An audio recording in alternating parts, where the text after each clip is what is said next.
Good morning everybody. साथियों नमस्कार, मैं डॉक्टर आनंद भारद्वाज एक बार फिर से आपके सामने आया हूं अपना एक नया टॉपिक लेकर, जो कि है जियोपैथिक स्ट्रेस के बारे में। साथियों, जियोपैथिक स्ट्रेस एक ऐसा टॉपिक है जिसके ऊपर आजकल बहुत ज़्यादा चर्चा हो रही है, लोग बहुत ज़्यादा इसके बारे में बात करते हैं। और वास्तु कंसल्टेंट के अगर माने तो उनके अनुसार तो हर घर में आ गया है जियोपैथिक स्ट्रेस। जियोपैथिक स्ट्रेस का जितना ज्यादा आजकल चर्चा हो रही है, जितना इसके बारे में लोग बात कर रहे हैं साथियों, इतना तो मैंने अपनी पूरी लाइफ में कभी नहीं सुना, ना कभी देखा, ना कभी टेस्ट किया। मेरे पास बहुत सारे इंस्ट्रूमेंट्स होते हैं साथियों, जिनसे कि मैं चेक करता हूं जियोपैथिक स्ट्रेस। आजकल ऐसा देखने में आता है कि जब भी वास्तु कंसल्टेंट कहीं आप बुलाते हैं किसी अपने घर पे, या वास्तु कंसल्टेंट कहीं पर जाके वास्तु ऑडिट करता है, कहीं पर सर्वे करता है, तो वो हर घर में हर जगह पर जियोपैथिक स्ट्रेस डिक्लेयर कर देता है। आपके बेडरूम के नीचे जियोपैथिक स्ट्रेस, आपके पूजा स्थान में जियोपैथिक स्ट्रेस, आपके किचन में जियोपैथिक स्ट्रेस, हर जगह पर आपके घर में, पूरे घर में 5-7 जगह तो जियोपैथिक स्ट्रेस बता ही देता है आपका वास्तु कंसल्टेंट। लेकिन वो बताता कैसे है साथियों? उसके पास एक आजकल जो है ना, एक बहुत कॉमन सा इंस्ट्रूमेंट चला हुआ है। हर वास्तु कंसल्टेंट चाहता है कि हमारे हाथ में कोई ऐसी चीज हो जिससे कि हम कुछ भी जैसे दिखाना चाहें वैसे दिखा दें, वैसे प्रूव कर दें। इसके लिए एक सो कॉल्ड इंस्ट्रूमेंट यूज करते हैं वास्तु कंसल्टेंट, जिसको कहते हैं यूनिवर्सल स्कैनर। यूनिवर्सल स्कैनर साथियों एक हाथ में पकड़ने वाला इंस्ट्रूमेंट होता है, एल शेप में मुड़ा होता है, आगे जैसे टॉर्च होती है उस तरह से आगे लगा होता है। उसके आगे एक छोटा सा होल है जिसमें चूड़ी कटी हुई है, और उसके अंदर जो है होम्योपैथी की जो ट्यूब होती है या उसकी जो शीशी होती है छोटी सी, वो उसमें आसानी से फिट हो जाती है। कभी कभी इसमें कोई सेल लगे होते हैं, कभी बैटरी लगी होती है, इसमें दोनों हाथों से पकड़ के चलता है वास्तु कंसल्टेंट। कभी कभी गले में भी अपने एक बैटरी 9 वोल्ट की, 6 वोल्ट की, 3 वोल्ट की, 2 वोल्ट की लटका लेते हैं, और उसके बाद इसे कनेक्ट करने के बाद आपके घर में चलते हैं वो, और उसके बाद में वो घूमना शुरू कर देता है, कभी राइट कभी लेफ्ट। साथियों जब हाथ में इसको पकड़ा हुआ है तो वो जो सेंटर वाला उसका जो पिक्सल है, उसका जो सेंटर है उसका, जिसकी धुरी है, वहां पर जैसे में बेरिंग लगे हुए हैं, और जो आगे वाला हिस्सा है वो घूमने के लिए बिल्कुल स्वतंत्र है, बिल्कुल फ्री है, जहां चाहे उसको घुमा सकते हैं। थोड़ा सा भी तिरछा करेंगे राइट घूम जाएगा, थोड़ा सा लेफ्ट तिरछा करेंगे तो लेफ्ट घूम जाएगा। दोनों को हाथों को थोड़ा दूर करने के बाद हल्का सा घुमाएंगे, ऐसे करेंगे तो वो दोनों आपस में मिल जाएंगे। थोड़ा सा हमने ऐसे मोड़ा तो वो लेफ्ट मुड़ जाएंगे, बाहर मुड़ जाएंगे। यानी वो एक ऐसा इंस्ट्रूमेंट बन गया कि वास्तु कंसल्टेंट जब चाहे उसको अपनी इच्छा से जहां चाहे वैसे वहां घुमा दे, क्योंकि वो ग्रेविटी के प्रिंसिपल पे काम करता है, गुरुत्वाकर्षण के सिद्धांत पर काम करता है साथियों। इसलिए इसको कहीं भी घुमाना, कहीं भी मोड़ देना, वो वास्तु कंसल्टेंट के हाथ में होता है। अब जब उसको दिखाना होता है कि देखिए उस कोने में आपके पास जो है जियोपैथिक स्ट्रेस है, वो धीरे धीरे चल के जाता है, दरवाजा खुलवाता है, दूसरे कमरे में गया, वहां जाकर उसने उसको घुमा दिया, उनको जाके आपस में ऐसे टर्न कर दिया या उनको आगे से दूर कर दिया। ये तो खुद नहीं पता होता वास्तु वालों को बहुत बार कि इनके आपस में मिलने पर जियोपैथिक स्ट्रेस होगा, या फिर उनके आगे से उनके जो फ्रंट के जो उनके एंड है उनको दूर होने पर जियोपैथिक स्ट्रेस माना जाएगा।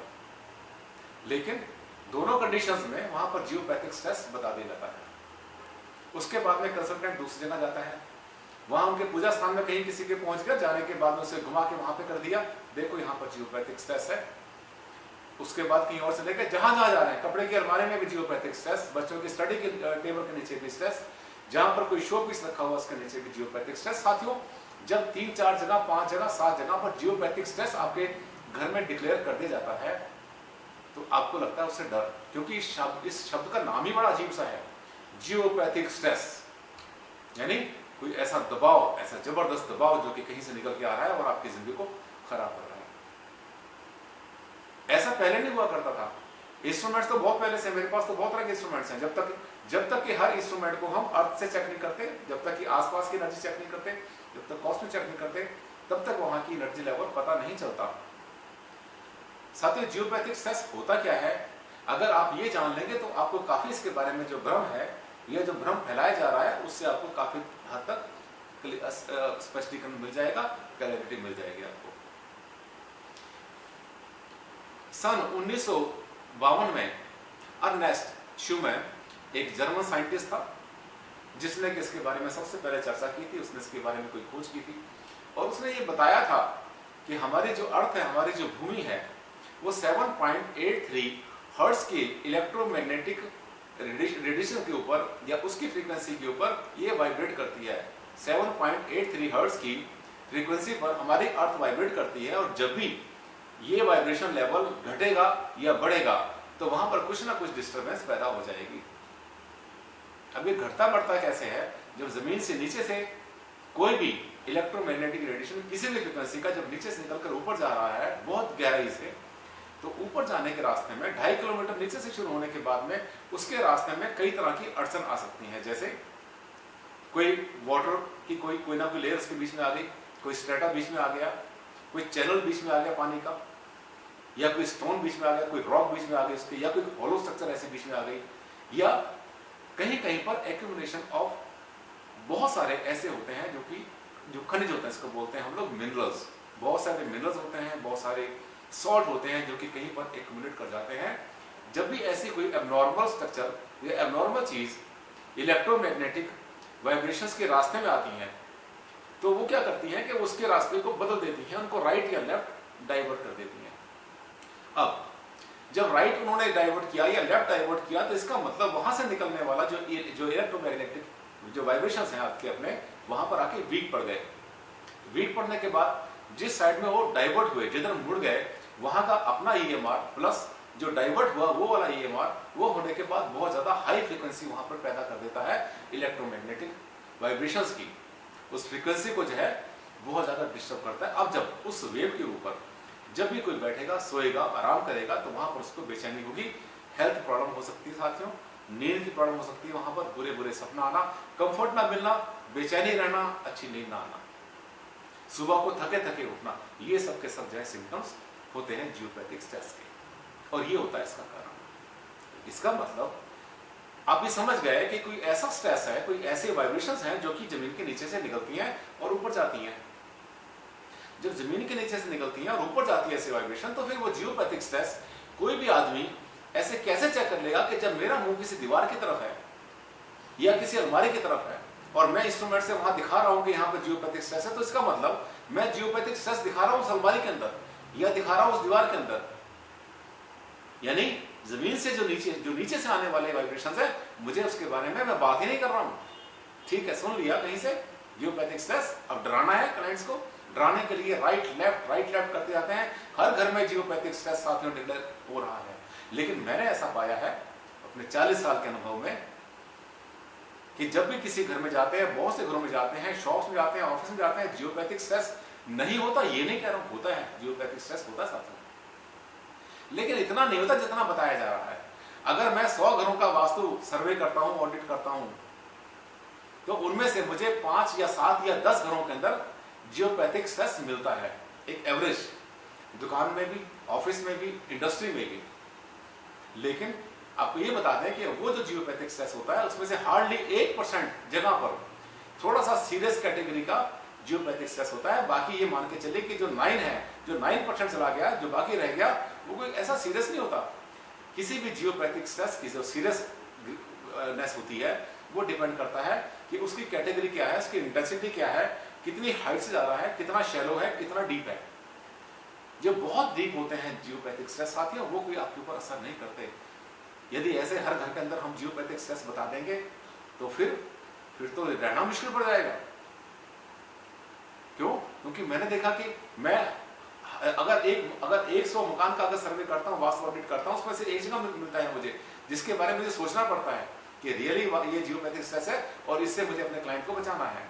लेकिन जब हर घर में, हर कोने के अंदर, यहाँ वहाँ पूरे घर के अंदर आपको जियोपैथिक बता दिया जाएगा तो ये डराने का बहुत अच्छा तरीका है साथियों। इतना जियोपैथिक स्ट्रेस नहीं हुआ करता, ये आप अपने पल्ले मान लो। तो फिर ऐसा क्यों करते हैं वास्तु कंसल्टेंट? आपके मन में सवाल आया होगा। ऐसा इसलिए करते हैं क्योंकि जियोपैथिक स्ट्रेस कहीं पर भी बताने के बाद वो आपको डराएगा, आप डर जाएंगे और उसके बाद में फिर आप पूछेंगे इसका इलाज बताइए। उसका इलाज बताने के लिए वो जो वास्तु कंसल्टेंट है उसके पास, उसके थैले में, उसके ब्रीफकेस में, उसके बैग में कुछ पीतल की या लोहे की या स्टील की या किसी और धातु की, यहाँ तक कि लकड़ी की हो सकती है, बांस की बनी हो सकती है, इतनी बड़ी बड़ी 4 इंच 2 इंच 6 इंच की उनके पास रॉड्स होती हैं। वो रॉड नहीं होती वैसे, वो सब पाइप होते हैं, ऊपर से बंद नीचे से बंद। और वो कहते हैं इनको दबाना पड़ेगा हमें जमीन में। आपके जहां से जहां जियोपैथिक स्ट्रेस है वहां पर मुझे 2 4 5 10 20 रॉड दबानी पड़ेगी। दबाने के बाद आपका जियोपैथिक स्ट्रेस यहां से खत्म हो जाएगा। और ये कहने के बाद फिर वो आपको देता है इसका एस्टिमेट कि इसका खर्चा कितना पड़ेगा। कुछ हजार से लेकर के कुछ लाख रुपए तक आपका खर्चा हो सकता है उन रॉड्स को लगवाने के लिए, जिसको कि आप जियोपैथिक स्ट्रेस के नाम पर लगवा रहे हैं अपने जियोपैथिक स्ट्रेस दूर कराने के लिए।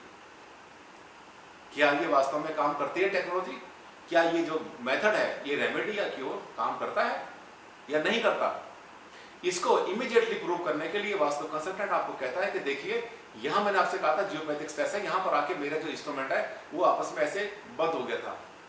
अब देखिए मैंने यहाँ पे रॉड रख दी है, अब मैं फिर दूर से आऊंगा और देखना यहाँ पर मैंने ठीक किया या नहीं किया। ऐसे दूरी पे रखा हुआ है, अर्थ के ऊपर रखा हुआ उन्होंने अपने रॉड को, 1 2 3 रॉड रख दी और फिर दूर से आए। आने के बाद उन्होंने उसको ऐसे ग्रेविटी से उनको थोड़ा सा टर्न कर दिया और वो फैल गया और आप खुश हो गए, वाह मजा आ गया, जियोपैथिक स्ट्रेस गया यहाँ से। अब उसकी जो कीमत है वो तो 50,000 1 लाख 2 लाख 10 लाख जितनी हो सकती है। वो तो आप देखें कितनी बड़ी कोठी आपकी, कितनी बड़ी गाड़ी आपके पास है, कितना गोल्ड पहना हुआ है आपने, आपके घर का स्टेटस क्या है, उसके हिसाब से आपका बिल बनेगा। बहुत कड़वी बात बोल रहा हूं मैं, हो सकता है कि मेरे वास्तु शास्त्री जो भाई हैं जो इस प्रैक्टिस को कर रहे हैं, इस गलत प्रैक्टिस को कर रहे हैं, उनको बुरा लगे, लेकिन सच्चा वास्तु, ईमानदार वास्तु और ऐसा वास्तु जिससे कि मुझे अपने क्लाइंट को कंफर्ट देना है, ये उसका पार्ट नहीं है जियोपैथिक स्ट्रेस। अब जब दिखाया उसने कि हाँ देखिए यहाँ से जियोपैथिक स्ट्रेस खत्म हो गया, जो घुमा के दूर कर दिया और आप खुश हो गए, आपने उससे जो है फिर पैसे आपने उसको दिए और उसे आपने लेके लगवा दिया। अब उससे पूछा इतनी महंगी क्यों है ये रॉड? महंगी होने का कारण साथियों, जब वास्तु कंसल्टेंट बताता है, कहता है कि इसके अंदर जो है मैंने प्रेशियस और सेमी प्रेशियस स्टोन्स इसमें भरे हुए हैं, जहां से मैंने मंगाए बहुत कीमती है, बहुत कॉस्टली है, इसलिए इतना होता है। साथियों एक जगह पर तो मैंने ऐसी रॉड जो है क्लाइंट के सामने ली और लेने के बाद उसके पास छोड़ के चला गया था क्लाइंट कंसल्टेंट, और उसको उससे बोला कि आप जरा सी हेक्सा लाइए। हेक्सा लाके काटा तो उसके अंदर रेता भरा हुआ था। जिस रॉड के उसने जो है उससे 16-17 हजार रुपए ले लिए, उस रॉड की कीमत साथियों 100-200 रुपए भी नहीं थी। यानी ये सब क्या चल रहा है? ये सबका सब अच्छा नहीं चल रहा है वास्तुशास्त्र में। इसका मतलब हम साइंस से फिर से गड्ढे में जा रहे हैं। अब आपके मन में ये सवाल आएगा कि भारद्वाज जी आपने बता तो दिया, ठीक है जियोपैथिक स्ट्रेस है या नहीं है, कैसे पता चलता है हमें? अब पता कैसे चलेगा आपको? अगर वास्तु कंसल्टेंट कहीं पर आपसे कहता है कि यहाँ पर जियोपैथिक स्ट्रेस है साथियों, तो आप उससे बोलिए कि अभी इलाज ना करिए, अभी आप इसकी रेमेडी ना करें, इसको पहले हम चेक कर लें कि यहाँ पर जियोपैथिक स्ट्रेस है या नहीं है। साथियों अपने आप भी चेक कर सकते हैं, आराम से नोट कर लें, कॉपी पेन लेकर बैठे आप, कुछ मेरे ऐसे फार्मूला नोट करें जिससे कि जियोपैथिक स्ट्रेस आप भी चेक कर सकते हैं। नंबर 1, जहां जियोपैथिक स्ट्रेस बताया गया है वहां पर कोई भी तुलसी का पौधा या कोई ऐसा कोमल पौधा जो बहुत सेंसिटिव होता है, तुलसी बहुत सेंसिटिव होती है, ये जो फूलों के पौधे होते हैं, जो छोटे फूलों के पौधे होते हैं, अगर वहां पे रखेंगे तो 2-4 दिन के अंदर वहां से पौधा वो मर जाएगा। ये उसकी पहचान होती है, पहली बात। दूसरी बात, बहुत छोटा बच्चा जो कि अभी 6 महीने 8 महीने का 1 साल का जिसने बैठना शुरू किया है, अभी चल नहीं पाता, अगर ऐसे बच्चे को वहां बिठाएंगे जहां पर जियोपैथिक स्ट्रेस होगा तो बच्चा वहां पर बिल्कुल नहीं बैठेगा। चाहे उसको खिलौना दे दो वहां खेलने के लिए या उसके खाने का सामान वहां पर रख दो, वो उठ के वहां से भागेगा, राइट लेफ्ट हो जाएगा, वहां से सरक जाएगा। तीसरा, अगर वहां पर आप सोते हैं या थोड़ी देर के लिए बैठे तो आपको वहां पर बेचैनी फील होती है। अगर आपने वहां पर कोई अपना डॉगी, जैसे आपने जो है आमतौर पर कुत्ता पालते हैं घर में हम लोग, अगर आपने कोई पेट वहां पर बांध दिया थोड़ी देर के लिए, आप देखेंगे उस पॉइंट पर कभी नहीं बैठेगा, रोना शुरू कर देगा। इसका मतलब यहाँ पे जियोपैथिक स्ट्रेस है। एनिमल्स इसको बहुत जल्दी पहचान लेते हैं। और अगर जियोपैथिक स्ट्रेस वहां पर बहुत सीरियस कैटेगरी का हुआ तो आप वहां पर जाना, उस जगह पर जाना, जाने के बाद अपने हाथ को इस तरह से पैरेलल कर लेना, अर्थ के पैरेलल कर लेना। अर्थ के पैरेलल करने के बाद धीरे से अपनी आंखें बंद करके वहां पर धीरे धीरे ठहरना। अगर वहां पर जियोपैथिक स्ट्रेस हुआ तो आपका हाथ नीचे पुल होगा, आपको ऐसा लगेगा जैसे हाथ को कोई नीचे दबा रहा है, नीचे को दब रहा है। वहां पर जियोपैथिक स्ट्रेस होने की ये सब के सब सिम्टम्स होते हैं, जिनको चेक करना कोई मुश्किल काम नहीं होता। अब मान लिया कि जियोपैथिक स्ट्रेस वहां पर निकल आया, पहली बात तो पूरे घर के अंदर 2-4 जगह पर होगा ही नहीं। जियोपैथिक स्ट्रेस इतना आसानी से नहीं होता साथियों, इसके बहुत सारे कॉज होते हैं। इस वीडियो में पूरा बता नहीं पाऊंगा इसके कारण क्या होते हैं। लेकिन अगर जियोपैथिक स्ट्रेस वहां पर है तो वो रॉड ना लगवाइए, उस रॉड से ठीक होने वाला नहीं साथियों। 2.5 किलोमीटर नीचे से शुरू हो रहा है ये जियोपैथिक स्ट्रेस 2.5 किलोमीटर नीचे से शुरू हो रहा है और ऊपर जा रहा है, स्पेस की तरफ जा रहा है ये। और इसी को खोजा था श्यूमेर ने। आपने क्या करना है, वो रॉड से ठीक होने वाला नहीं, बेकार है, वो तो सब आपका पैसा बर्बाद है। अगर ऐसा लगता है कि रियली यहाँ पर पौधा सूख गया, या यहाँ पर आपको लगता है कि हाथ पे प्रेशर पड़ता है, या फिर यहाँ पर जो है आपका डॉगी, पालतू डॉगी वहां पर होता है, बैठ नहीं पाता, छोटा बच्चा उठ के वहां से भागता है, बैठने पर आपको बेचैनी फील होती है, तो आपने कुछ भी नहीं करना, आपने कुछ इलाज नहीं करना, आपने वहां से 6 से 8 फीट दूर हो जाना, या तो राइट या लेफ्ट। अगर वहां पर आपका बेड है, अपने बेड को 6 से 8 फीट दूर कर लो। अगर बच्चे की स्टडी टेबल वहां पर रखी हुई है तो उसको राइट कर दे या लेफ्ट कर दे 6 से 8 फुट। क्योंकि वो जो स्ट्रेस होता है वो कोई बहुत बड़े एरिया में नहीं हुआ करता कि यहाँ से शुरू हुआ गया वो 10 किलोमीटर तक चलता रहेगा जियोपैथिक स्ट्रेस। अगर ऐसा होता फिर तो शहर के शहर बर्बाद होते, कॉलोनियां बर्बाद होती। इसलिए ध्यान रखें कि जब भी कोई वास्तु कंसल्टेंट आपको जियोपैथिक स्ट्रेस बताता है तो अपना दूर चेक कर लें। दूसरा, 1 मिनट के लिए उससे रिक्वेस्ट भी कर ले अपने वास्तु कंसल्टेंट के, सर जरा हमें देना, हम भी देखें चेक करके। आप देखिए, मना करेगा, आपके हाथ में देगा नहीं वो, क्योंकि जैसी इंस्ट्रूमेंट आपके हाथ में आएगा आप उसकी चालाकी समझ जाएंगे। इसलिए जरूर लें उससे, और लेने के बाद उससे पूछें, उसको अपने हाथ में लें और आप देखेंगे आप जहां चाहें घुमा सकते हैं। यहां तक कि 2 मिनट के अंदर आप उस वास्तु कंसल्टेंट को भी नेगेटिव शो कर सकते हैं, कह सकते हैं कि वास्तु कंसल्टेंट महोदय आपके अंदर भी जियोपैथिक स्ट्रेस है, देखिए मैंने तो घुमा दिया। यानी मैं चाहता हूं कि सच्चा वास्तु हो, जिससे कि लोगों का विश्वास बढ़े वास्तु के ऊपर, और इस तरह से डराने वाला वास्तु ना हो। यही मेरा एम है। मुझे समय देने के लिए आप सबका धन्यवाद। फिर मिलेंगे किसी नए टॉपिक के साथ, तब तक के लिए नमस्कार, टेक केयर।